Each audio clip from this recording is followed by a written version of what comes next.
گلگت بلتستان کے حوالے سے جہاں جتنے مسائل اور حالات و واقعات کے حوالے سے گفتگو کرتے ہیں، تو گلگت بلتستان میں جو تعلیم کا شعبہ ہے وہ کن مسائل کا شکار ہے، اس کے حوالے سے گفتگو کریں گے۔ علی احمد جان صاحب ہمارے ساتھ موجود ہیں، ماہر تعلیم ہیں، گلگت بلتستان سے ان کا تعلق ہے اور گلگت بلتستان کے تعلیمی شعبے سے دہائیوں سے وابستہ ہیں۔ بہت شکریہ علی احمد جان صاحب۔ سب سے پہلے تو میں آپ سے یہ جاننا چاہوں گا، جیسے میں نے کہا آغاز میں بھی، کہ تعلیم جو ہے وہ بہت ضروری ہے۔ تعلیم اگر آپ حاصل نہیں کرتے اور تعلیم کے شعبے میں اگر آپ پیچھے رہ جاتے ہیں تو بہت سی اقوام عالم میں بہت سی قوموں اور مذاہب سے آپ بہت پیچھے رہ جاتے ہیں۔ تو کیا وجہ ہے کہ ہمارے ہاں بالخصوص پاکستان میں اور گلگت بلتستان میں تعلیم جو ہے وہ انحطاط کا شکار ہوتی چلی جا رہی ہے، ہماری ترجیحات میں شامل نہیں رہی، ہمارے سیاسی ایوانوں کی طرف بھی اگر دیکھا جائے تو ہماری ترجیح نہیں رہی؟ بسم اللہ الرحمن الرحیم۔ رب اشرح لی صدری ویسر لی امری واحلل عقدۃ من لسانی یفقہوا قولی۔ آپ کا بہت بہت شکریہ، اور سچ ٹی وی کے مینجمنٹ کا بھی، کہ آپ لوگوں نے مجھے آج یہاں بلا کے اپنے تجربات اور ایکسپیرینسز کو اپنی قوم کے سامنے پیش کرنے کا موقع دیا۔ بڑا خوبصورت سوال ہے کہ آج پاکستان میں ہماری ایجوکیشن انحطاط کا شکار ہے، کیوں ہے؟ میں ایک سٹیپ آگے جاؤں گا کہ انحطاط کے ریزنز بتانے سے پہلے کہ ہم لوگوں نے ایجوکیشن کا صحیح مفہوم سمجھ لیا ہے۔ پاکستان کے اندر ایجوکیشن کو کن معنوں میں لیا جاتا ہے؟ میں قرآن اور حدیث کی روشنی میں پہلے بات کروں گا۔ قرآن کہتا ہے العلم نور، علم نور ہے، اور نور جب آتا ہے، روشنی جب آتی ہے تو دلیری آ جاتی ہے، روشنی آ جاتی ہے، خود اعتمادی آ جاتی ہے۔ لیکن ہم یہاں دیکھ رہے ہیں کہ اور نور جہاں پڑتا ہے گلاب کے پھولوں پہ تو وہاں سے خوشبو اٹھتا ہے، لیکن ہمارے یہاں پر جو ایجوکیشن ہے وہ بینکنگ آف انفارمیشن کے طور پر ہم نے لیا ہوا ہے۔ ایجوکیشن کو ہم نے صرف اور صرف بورڈز کے لیے، فیڈرل بورڈ ہو یا پنجاب بورڈ ہے، بورڈ ڈگریاں لینے کے لیے، صرف ڈگریاں لینے کے لیے ہم تیار کر رہے ہیں۔ اس وجہ سے ہم دیکھیں سر کہ آج ہم قربانی کے بکرے کو ذبح کروانے کے لیے، بوٹیاں بنوانے کے لیے ہم ایکسپرٹ قصاب کو ڈھونڈتے ہیں، کیونکہ وہ اچھی بوٹیاں بناتا ہے، صاف بوٹیاں بناتا ہے، چاہے وہ غیر مسلم ہی کیوں نہ ہو۔ لیکن اگر کوئی مسلمان قصاب ہوگا، اگر تربیت یافتہ نہیں ہے، اس کو ہم نہیں بلاتے ہیں، کیونکہ وہ گوشت اور ہڈیوں کو ایک کر دے گا۔ ہم نے جب بچہ بیمار ہو، ہمارا اگر کوئی بیل یا بکری بیمار ہو تو MBBS ڈاکٹر کے پاس، FCS کے پاس علاج کے لیے نہیں لے کے جاتے ہیں، بلکہ اس کو حیوانات کے ڈاکٹر کے پاس لے جائیں گے، کہیں گے اس کے پاس ریلیونٹ ڈگری ہے، ریلیونٹ پروفیشن ہے۔ چونکہ ہمیں تعلیم کا اصل کانسیپٹ کا، ہدف کا پتہ نہیں ہے۔ میں مختلف لیولز پہ ٹیچرز کے ساتھ، پیرنٹس کے ساتھ، ایجوکیٹر کے ساتھ کام کرتا رہا ہوں۔ میں جب ان سے سمپل سوال پوچھتا ہوں، what is your aim of life, آپ کی ہدف زندگی کیا ہے، وہ سوچ میں پڑ جاتے ہیں کہ ہدف زندگی کیا ہے۔ اب جس ٹیچر کو، جس پرنسپل کو، یا جس والد کو، جس ماں کو ہدف زندگی کا علم نہ ہو، وہ بچے کو تعلیم کیسے دے سکتے ہیں، اس کو رائٹ ڈائریکشن کیسے دیں گے؟ تو میں سمجھ رہا ہوں کہ میں نہیں، بلکہ یہ قرآن اور حدیث کی روشنی میں، رسول اللہ پاک صلی اللہ علیہ وسلم کی احادیث کی روشنی میں، جب علم نور ہے تو نور کی طرف لے کے جاتا ہے، اور زمین و آسمان کا نور، کائنات کا نور اللہ کی ذات ہے۔ تو ہدف زندگی جو ہے وہ کسی بھی طریقے سے اللہ کی رضا کو حاصل کرنا، اور اللہ کیا ہے؟ سب سے بڑی سچائی کا نام ہے۔ اس بڑی سچائی تک پہنچنے کے راستے کو تعلیم کہتے ہیں۔ یعنی تعلیم بھی تعلم سے نکلا ہے، اور سیکھنے کے عمل کو ہم تعلیم کے معنوں میں لے رہے ہیں، اور علم حاصل کرنے کے۔ تو تعلیم کا بنیادی مقصد کیا ہے؟ کسی بھی طریقے سے اس سب سے بڑی سچائی تک پہنچنا ہے، جھوٹ کو مارنا ہے، پست رویوں کو، دادا پر دادا کے رسومات کو چھوڑ کر حقیقت کے راستے پہ گامزن ہونا ہے۔ لیکن ہم نے کیا کیا ہوا ہے؟ ہمارے یہاں بچے کے دماغ کو گودام بنایا ہوا ہے۔ ہم اسی لیے ہمارا بچے کسی بھی گریجویٹ کے حوالہ ہو جاتا ہے، چاہے اس کے پاس BEd M.Ed CT کی یا کوئی ٹیچنگ کا ایکسپیرینس ہے ہی نہیں۔ تو ٹیچنگ بذات خود ایک فن ہے، ایک آرٹ ہے، اس کے لیے ٹریننگ ضروری ہے۔ ہر ٹیچر کو ٹرین ہونا چاہیے۔ ایون میں تو یہ سمجھتا ہوں کہ بچہ ایک کوئی معمولی شے نہیں ہے۔ حضرت علی علیہ السلام فرماتے ہیں، تم اس بچے کو رینگنے والے کیڑے مکوڑوں کی طرح کا ایک حیوان کیوں سمجھتے ہو؟ اس میں عالم اکبر چھپا ہوا ہے، اللہ تعالیٰ نے خلاقیت چھپائی ہے، تخلیقیت چھپائی ہے۔ تو اب اس بچے کی اس خلاقیت کو، تخلیقیت کو ابھارنے کے لیے ایسے ٹیچرز چاہیے جن کے پاس رسول پاک صلی اللہ علیہ وسلم والی درد، محبت، نرمی، گرمی، رحمت چاہیے۔ لیکن ہمارا ٹیچر ایون ہمارے علماء کرام بھی آج کل ان کو غصہ جلدی آتا ہے، اور غصے والا ٹیچر بن ہی نہیں سکتا ہے، معلم بن ہی نہیں سکتا ہے. کیوں؟ کسی نے خوب کہا اگر تم کچن کی ہیٹ کو برداشت نہیں کر سکتے ہو تو تم وہاں کچن میں کک بننے کا حق نہیں رکھتے ہو.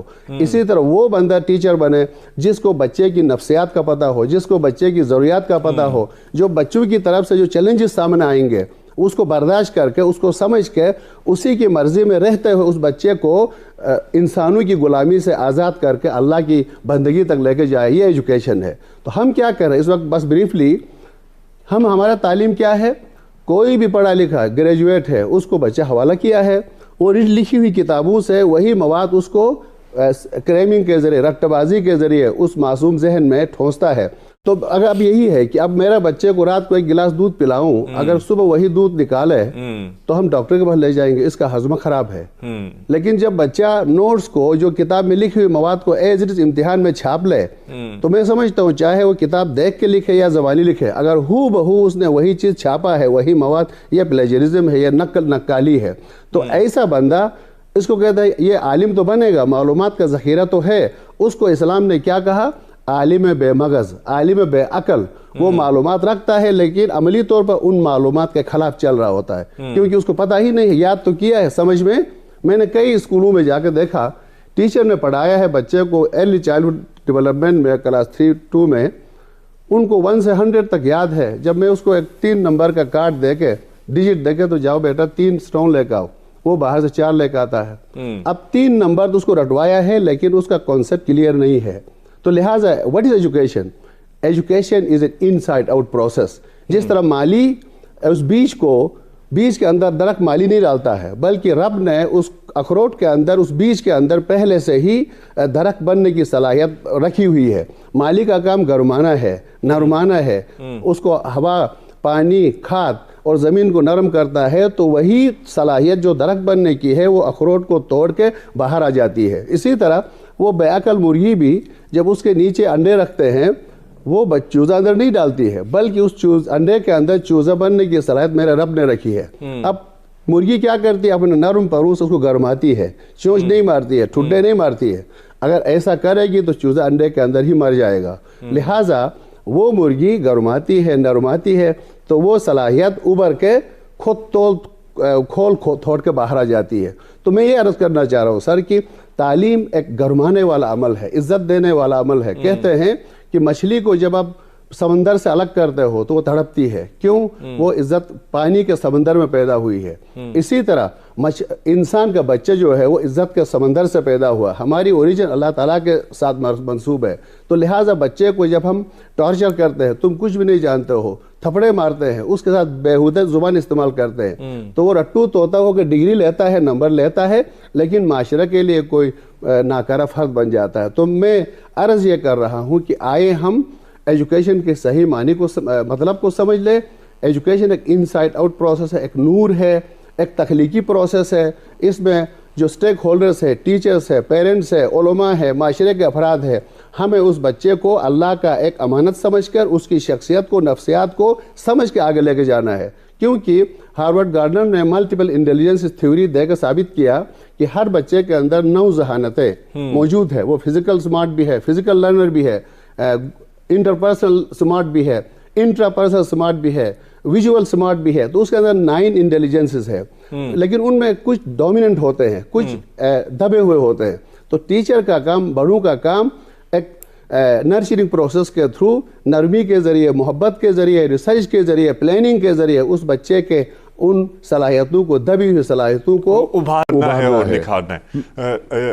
علی احمد جان صاحب، میں آپ سے یہ بھی جاننا چاہ رہا ہوں، یہاں پر یہ فرمائیے گا، جیسے آپ نے کہا کہ شعور کی بہت زیادہ ضرورت ہے، کہ تعلیم کا معنی ہمیں پتہ ہونا چاہیے تعلیم پر اگر ہم گفتگو کر رہے ہیں. لیکن یہ پروگرام خاص الخاص گلگت بلتستان کے لیے ترتیب دیا گیا ہے.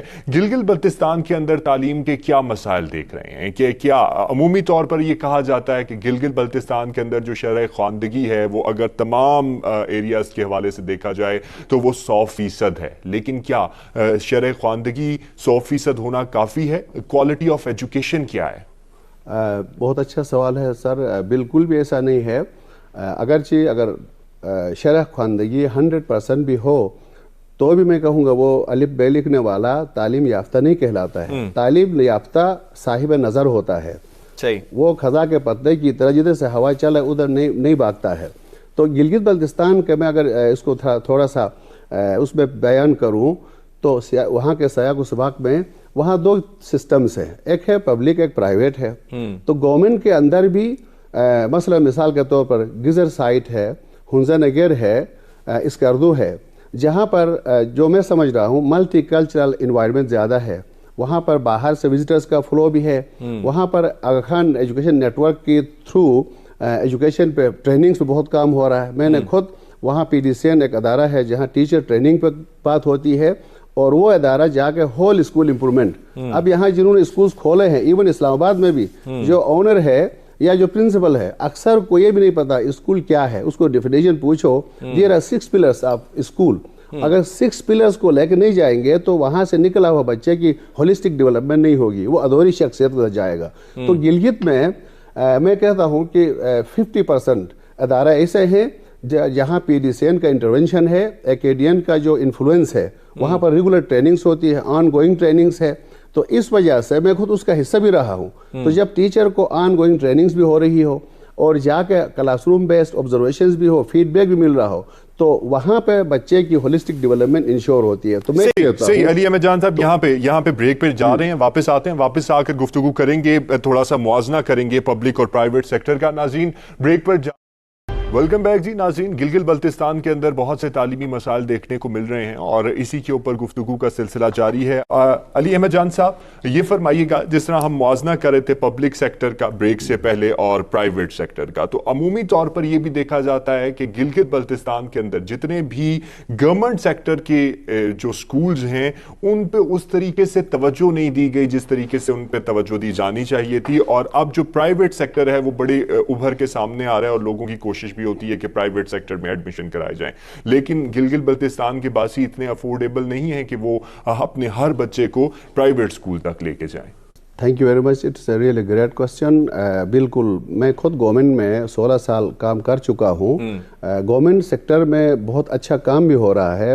Again some of the regions, کچھ ایسے ایریاز ہے جہاں کمیونٹی انوالو ہے, کمیونٹی پہ کام ہوا ہے, تو وہ ادارے گورنمنٹ کے اب انہوں نے کمیونٹی کی انٹرونشن سے وہاں کوالٹی ایجوکیشن پہ کام ہو رہا ہے. اسکولز میں بچوں کی تعداد بھی فل ہے, لیکن بہت سے ایسے ادارے جہاں پر گورنمنٹ کا بھی کوئی وہ وہاں پہ وہ انٹرونشن نہیں ہے. مثال کے طور پر جو میجر ایشوز ہے سر گلگت بلتستان میں, اوورآل گورنمنٹ میں ہمارا پور مانیٹرنگ سسٹم ہے. جو ہمارے اوپر سے جاتے ہیں نا, خرابی اوپر سے ہی آتی ہے. تو جب میں ایز اے ہیڈ جا کے ایز اے ذمہ دار جا کے کلاس روم میں نہ دیکھوں کہ ٹیچر کیا کر رہا ہے, بچے کتنے ہیں, پیرنٹس کے کیا رویے ہیں, کیا اسکول کے بارے میں سوچتے ہیں, اور کام کرنے والے کو شاباش نہ ہو, کام نہ کرنے والے کی سرزنش نہ ہو, تو پھر وہاں کا نظام بیٹھ جاتا ہے. تو گورنمنٹ کے اندر وہاں مین چیز جو ہے پرابلمس میں جو انحطاط کا شکار جہاں ہے تو وہ ایک پور مانیٹرنگ ہے.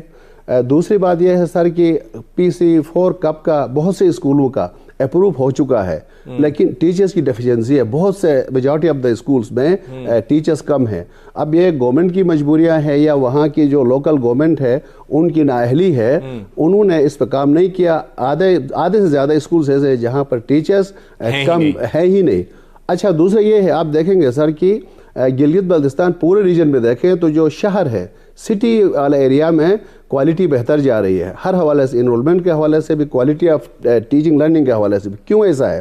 شہر میں ملٹی کلچرل کانٹیکس ہوتا ہے اور پھر ہر بندہ اپنے بچوں کو شہر میں رکھنا چاہتا ہے. تو گلگت شہر سے یا جہاں سے بھی ٹیچر اپوائنٹ ہوتے ہیں, گلگت میں تو یا گلگت ہو یا ہنزا ہو یا نگر ہو, جو سینٹر ہے وہاں سیچوریٹ ہو گئے ہیں. تو کیا کرتے ہیں, جب صاحب ظاہر ہے میری بیٹی اسلام آباد میں پڑھ رہی ہے, اگر وہ قابل ہوگی کل ٹیسٹ میں وہی کوالیفائی کرے گی, پھر ہوتا کیا ہے پوسٹ اس کے گانچھے میں ہوگی, چلاس میں ہوگی, لیکن ڈیوٹی گلگت میں دے رہی ہوگی یا اسلام آباد میں بیٹھ رہی ہوگی. یعنی اس کا مطلب ہے کہ جو اساتذہ کی تقرریاں ہیں اور تبادلے ہیں وہ سیاسی سطح پر ہیں اور اس کے اندر سیاسی عمل دخل بہت زیادہ ہے, کیونکہ یہ بھی کہا جاتا ہے کہ جتنے بھی گورنمنٹس کی سیٹس ہوتی ہیں وہ کم ہوتی ہیں تو کبھی ان کے کوٹے بڑھا دیے جاتے ہیں, سیاسی سطح پر ان کی تقرریاں کی جاتی ہیں. اس تقرری اپوائنٹمنٹس کے حوالے سے ابھی کافی بہتری آئی ہوئی ہے. ابھی ایک میرٹ کا وہ شروع ہو چکا ہے.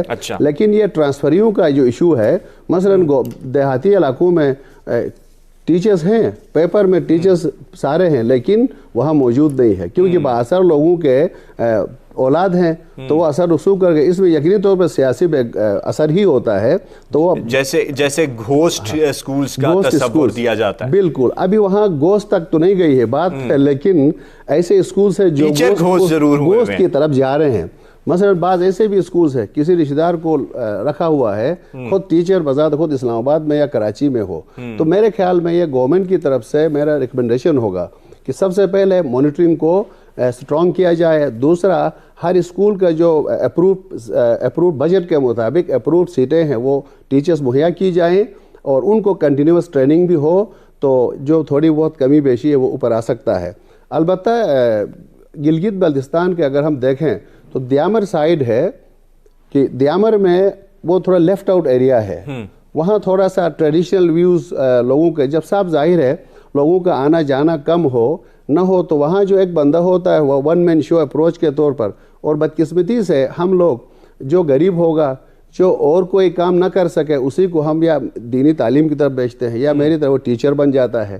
تو وہ کیا کرتے ہیں جب وہاں جاتے تو ہیں کام بھی کرتے ہیں، لیکن جب اوپر والا پاورفل جو سیاستدان ہوگا یا جو بھی ہوگا جو نہیں چاہتا ہے کہ غریب کا بچہ بھی پڑھ لکھ کے ان کے برابر آئے، تو وہ پھر ان کم پڑھے لکھے لوگوں کو استعمال کرتے ہیں، جس کی وجہ سے سادہ لوگ پیرنٹ جو ہے وہ بیچارے ان سازشوں کا شکار ہو کر اپنے بچوں کو خاص طور پر بچیوں کو روکتے ہیں. اب اگر دیامر کی آپ اس میں دیکھیں 2016 کا جو ایک کمپیریٹیو انالیسس ہوا ہے اس میں سر گورنمنٹ اسکولوں میں 95% بچے اسکول جاتے ہیں لیکن 5% لڑکیاں اسکول جا رہی ہیں. تو اس سے ظاہر ہوا جب ماں پڑھی لکھی نہیں ہوگی تو گھر کس طرح سے چلے گا، کیونکہ ایک ماں جو ہے پورے خاندان کے ترقی کی ضامن ہوا کرتی ہے. آپ نے بچیوں کی تعلیم کے حوالے سے بات کی، تو کیا اس کے لیے کسی قسم کی کوئی اسکیم نہیں دی گئی یا کوئی اس طرح کے پروگرامز نہیں لانچ کیے گئے کہ بچیوں کی تعلیم پر خاص زور دیا جائے اور اس طرف لایا جائے کہ زیادہ سے زیادہ لوگ جو ہیں وہ اپنے بیٹوں کو جہاں اسکول بھیجتے ہیں وہیں اپنی بیٹیوں کی تعلیم کے فروغ کے لیے بھی کام کریں؟ بالکل، اس پہ بھی کافی کام مختلف اداروں نے این جی اوز نے بھی کی، لیکن اب وہ کام کا اپروچ کیسا تھا اس پہ میرے کوئی ریزرویشنز بھی ہے. مثال کے طور پر جنڈر کے نام پہ بچی کو امپاور کرنے کے لیے، اس کو آگے بڑھانے، مرد کے شانہ بشانہ لانے کے لیے جب جن لوگوں نے بھی کام کیا انہوں نے ان فیکٹرز کو، ان فورسز کے اوپر کام نہیں کیا جس کی وجہ سے بچی کے حقوق پائمال ہو رہے تھے. اگر اس کا باپ بھائی ہسبینڈ جو ہے بچی کو اسکول نہیں بھیج رہا ہے تو ہمیں بحیثیت as a team member N G O کے ہوں یا ہم گورنمنٹ کے لوگ ہوں، ہمیں ان والدین کے لیے اویئرنیس سیشنز کرنے کی ضرورت ہے، ان کو کنوینس کرنے کی ضرورت ہے. تو انہوں نے جا کے ایک دو بچیوں کے ساتھ بات کی جس کی وجہ سے مردوں نے خواتین کو تعلیم کے خلاف ایک وہ محاذ بنا کے ان کو ابھی میں کہتا ہوں بہت سے ادارے، اب اس کا انالیٹیکل رپورٹ آپ دیکھیں تو لڑکوں کے مقابلے میں لڑکیوں کا ریشو اسکول گوئنگ اس پہ کم ہے. اور دوسرا اثر یہ جو پرائیویٹ سیکٹر ہے، چونکہ یہ مہنگا سیکٹر ہے، لوگ فیسیں دے کے جاتے ہیں، حالانکہ گورنمنٹ میں ٹیچرز کوالیفائڈ ہے، اب دیکھیں سارے بی ایڈ ایم ایڈ ہیں، سب کچھ ہے، تنخواہیں بھی 2-2 لاکھ ہے، لیکن کوئی پوچھنے والا نہیں ہے. تو لہٰذا وہ اپنے بچوں کو پرائیویٹ سیکٹر میں، اب پرائیویٹ سیکٹر میں لیسٹ کوالیفائڈ لوگ ہیں، کم لوگ ہیں، بی اے ایم اے کو، لیکن مانیٹرنگ سخت ہے، وہ پیسے دینے والا محنت کر رہا ہے. اس وجہ سے وہاں سے بچے ادھر آتے ہیں. تو میں نے پرائیویٹ سیکٹر کی انالیسس دیکھ لیا، وہ رپورٹ میں بچیاں پرائیویٹ سیکٹر میں بھی نیچے ہیں اور بچے زیادہ ہیں، تو لیکن جہاں پہ فیس زیادہ ہے وہاں بچیاں اور نیچے ہیں. کیونکہ جی بھی میں ابھی تک کچھ والدین ایسے ہیں جو بیٹی کو بیٹے کے برابر عزت نہیں دیتے، حالانکہ رسول اللہ صلی اللہ علیہ وسلم کا فرمان ہے کہ بیٹی رحمت ہے، بیٹا نعمت ہے. رحمت جو ہے آپ کی نجات کا ذریعہ ہوگی، نعمت کے بارے میں پوچھا جائے گا. تو میں عرض کروں گا اس فورم کے تھرو، آپ کے چینل کے تھرو آئیں، ہم بیٹی کو خدا کی رحمت سمجھ کے اس کو ایجوکیٹ کریں. اسلام بھی اس پہ زور دیتا ہے اور مغربی مفکرین بھی کہتے ہیں اگر ماں پڑھی لکھی ہوگی، انٹلیکچوئل ہوگی، فتین ہوگی، اویئرڈ ہوگی بچے کی ڈیولپمنٹ کے نرچرنگ کے حوالے سے، وہ قومیں آگے جائیں گی. تو ابھی بدقسمتی سے ایک جملہ مجھے کہنے دے، وہ تو ان پڑھ ماں ہے، میری ماں بھی ان پڑھ تھی، لیکن اس نے جو سٹوریز مجھے سنایا ہے مجھے آج اگر کسی کمزور کو کسی پریشان کو دیکھتا ہوں مدد نہیں کر سکتا تو آنکھوں سے آنسو نکلتے ہیں. کیوں؟ میری ماں نے گود میں بٹھا کے وہ ایسی ہمدردی والی کہانیاں سناتی تھی, تو جس کی وجہ سے میرے اندر ایک ہمدردی آ گئی. میں جب رات کو پڑھتا تھا میری ماں میرے ساتھ بیٹھ کے, پڑھی لکھی نہیں ہے لیکن کبھی چائے لا رہی ہے, کبھی ڈرائی فروٹ لے کے آ رہی ہے. اس وقت لالٹین بھی نہیں تھا میرے گاؤں میں بہت بیک ورڈ ایریا سے تعلق رکھتا ہوں, تو ہم لکڑی جلا کے میں پڑھتا تھا, کبھی کبھی رات بھر پڑھتا, میری ماں میرے ساتھ کھڑی ہوتی تھی. اب ہم لوگ, میرے باپ بھی ان پڑھ ہے لیکن میرے باپ نے جو سپورٹ کیا ہے, جو محنت کی ہے, ابھی بھی مجھ سے پیسے نہیں مانگ رہا, کہتا علی جان یا خود پڑھو یا کسی کو پڑھاتے رہو. یہی کمال تھا. لیکن اب بہت سے پڑھے لکھے ہم جیسے لوگ ہیں, اپنے آپ کو 100 سال پڑھے لکھے, یہ میرے خیال میں ڈگریاں ہیں. آج آپ دیکھیں سر, تو ہماری پڑھی لکھی ماؤں نے بچے کو آیا کا حوالہ کیا ہے, نوکرانی کا حوالہ کر خود اپنے گود میں. پرورش بہت ضروری ہے اور پرورش کا فقدان نظر آ رہا ہے. یہاں پر علی احمد جان صاحب بریک پر جا رہے ہیں. ویلکم بیک جی ناظرین, گلگت بلتستان کے تعلیمی مسائل پر گفتگو کا سلسلہ جاری ہے. علی احمد جان صاحب ہمارے ساتھ موجود ہیں, ہمارے تعلیم ہیں. علی احمد صاحب یہ فرمائیے گا, جس طریقے سے آپ نے کہا کہ پرورش بہت ضروری ہے اور پرورش کا بہت زیادہ تعلیم کے اندر عمل دخل ہے, لیکن تھوڑی سی ذرا اسکولوں کے حوالے سے بات کرتے ہیں, پروگرامز کے حوالے سے بات کرتے ہیں کہ موجودہ گورنمنٹ جو ہیں انہوں نے کیا پروگرام چلائے, اس سے پہلے جتنی جماعتیں تھیں انہوں نے کیا پروگرام چلائے. جس طرح آپ نے دیامر کی بات کی کہ وہ تھوڑا پیچھے کر کے علاقہ ہے, اور وہاں سے بچوں کو تعلیم کی طرف راغب کرنے کے لیے جس طرح مختلف ممالک میں, پاکستان میں پروگرامز دیے جاتے ہیں, فیسز معاف کر دی جاتی ہیں, کپڑے یونیفارمز فراہم کر دیے جاتے ہیں, کتابیں فراہم کر دی جاتی ہیں, تو کیا اس طرح کا سسٹم چلایا جا رہا ہے؟ بالکل کچھ انیشیٹیوز لے رہے ہیں, لیکن بات ہے کہ اندر کوالٹی ضروری ہے. اگر کتابیں مفت میں دینے سے, مال مفت دل بے رحم, سب سے زیادہ مفت خوری بنی اسرائیل کو اللہ نے سب کچھ دے دیا, سب سے ورس جو ہے کمیونٹی تھی وہ سامنے آ گئی. کیوں؟ مال مفت خوری سے نہیں ہوتا. اب گورنمنٹ میں کتابیں مفت مل رہی ہے, وردی مفت, پھر بھی کلاسز خالی ہے. وجہ کیا ہے؟ کوئی وردی کے لیے نہیں جاتا ہے. اس وقت کوئی بھی باپ, ہماری طرف میں بتاؤں جی بھی میں ہر ماہ ہر باپ کو وہ تعلیم کو عبادت سمجھ کے, یہ ہمارا دین بھی ہے, ہمارا روزگار بھی ہے. کیوں؟ وہاں پر کارخانے نہیں ہے, انڈسٹریز نہیں ہے. آئی ڈونٹ نو, سارے حکمران تو کہتے ہیں کہ وہ سوئٹزرلینڈ ہے, یہ ہے وہ ہے, لیکن وہاں ابھی تک کوئی انڈسٹری, کوئی ایسا کام نہیں کر رہے جس سے لوگوں کو روزگار ملے. تو اس وجہ سے ہم لوگ محنت کرتے ہیں, ہر باپ ہر ماں چاہتی ہے کہ گورنمنٹ اسکول آباد ہو. آپ نے بھی بجا فرمایا سر کہ یہ جو پرائیویٹ سیکٹر میں ہائی فیسیں ہیں جو پے نہیں کر سکتے, وہ غریب لوگ ہیں, لہٰذا گورنمنٹ اداروں کے اندر بڑی ڈیپتھ ہے, والدین تعاون کرنے کے تیار ہیں, بچے بھیجنے کے لیے تیار ہے. لیکن جب بچہ اسکول جاتا ہے خالی ہاتھ آتا ہے, پڑھائی نہیں ہو رہی, تو ان کتابوں سے اور وردی سے کیا ہوگا؟ ایسی انیشیٹیوز چل رہی ہے لیکن اس کا کوئی امپیکٹ نظر نہیں آ رہا. دوسری ایک اور بات, ڈاکٹر ڈیبونو نے ایک خوبصورت بات کی, حالانکہ ایڈوانس کنٹریز میں مغرب میں اور ریسرچ بیسڈ کوالٹی ایجوکیشن پہ کام ہو رہا ہے, لیکن وہ پھر بھی کہہ رہا ہے ہماری پرائمری جو تعلیم ہے وہ بچوں کے اذہان کو بانجھ بنا رہی ہے, لیکن ہمارے کالج یونیورسٹی جو ہے ان کو سٹرلائز کرتے ہیں, ان کی پروڈکٹیوٹی کو مار دیتے ہیں. اب اس وقت دیکھیں سر, ہونا کیا چاہیے, پرائمری لیول پہ بچہ کھیل کھیل کے ساتھ اس کو خوشی خوشی میں اس کے بچپنے کو باہر لانا ہے. سپورٹس ایکٹیویٹیز زیادہ ہونی چاہیے, بیگ چھوٹا ہونا چاہیے. ہو کیا رہا اس پاکستان کے اندر, بچوں کا ان کے وزن سے زیادہ بڑا بیگ ہوتا ہے, وہ کم ہوتا جاتا ہے. علم نہیں ہے, بیگ بڑا ہے, کیونکہ بچے کا وہ معلومات ٹھونسنے والا عمر ہی نہیں ہے. لیکن یونیورسٹی میں جاؤ خالی ہاتھ جا رہے ہیں, نہ بیگ ہے نہ کتاب ہے. تو حالانکہ کھیل نیچے ہونا چاہیے, لیکن کھیل کہاں ہو رہا ہے؟ یونیورسٹی میں ہو رہا ہے. اب تحقیق کسی دوست نے کیا تھا, یہ میرا بھی ایک یوٹیوب چینل ہے تو انسائٹ آؤٹ جرنی کے نام سے, تو کسی دوست نے میرے ساتھ ایک اپنا ریسرچ شیئر کیا تھا کہ سر ECD لیول پر گیم 0% ہے. ہاں کچھ اسکولز ہے جو اپنے اسکول کے اندر چھوٹا سا لان بنا کے وہاں بھی کوشش کر رہے ہیں, اچھے اسکولز بھی کام ہو رہا ہے, لیکن 90% ہمارا جو نظام ہے وہاں پرائمری لیول پہ پورا کوئی زور نہیں لگا. والدین بھی بس چپکے سے بیٹھ جاؤ, کیونکہ بچہ کنٹرول میں ہوتا ہے, نہ اس کو کھیلنے دیتے ہیں, نہ اس کو بولنے دیتے ہیں, نہ اس کو غلطیاں کرنے دیتے ہیں, جس کی وجہ سے وہ پھر بڑھاپے میں غلطیاں شروع کرتا ہے. تو اب اس وقت میں حیران ہوتا ہوں, ہمارے بچے, یونیورسٹیوں کے بچے رات بھر, چلو روزگار ہے وہ امیزون کے تھرو, جس روزگار کا صبح اذان کے ساتھ خدا کا شکر ادا کرنے کی بجائے ایک شور و غول, ون ویلنگ, اس طرح کی بےہودگی. کیا یہ پڑھے لکھے ہیں؟ نہیں. ان کے بچپنے کو بھی ہم نے خراب کیا ہے, کیونکہ ان کو کھیلنے نہیں دیا, ان کو بولنے نہیں دیا, ان کو لکھنے نہیں دیا. استاد خود لکھ رہا, استاد خود بول رہا ہے, اس کا مطلب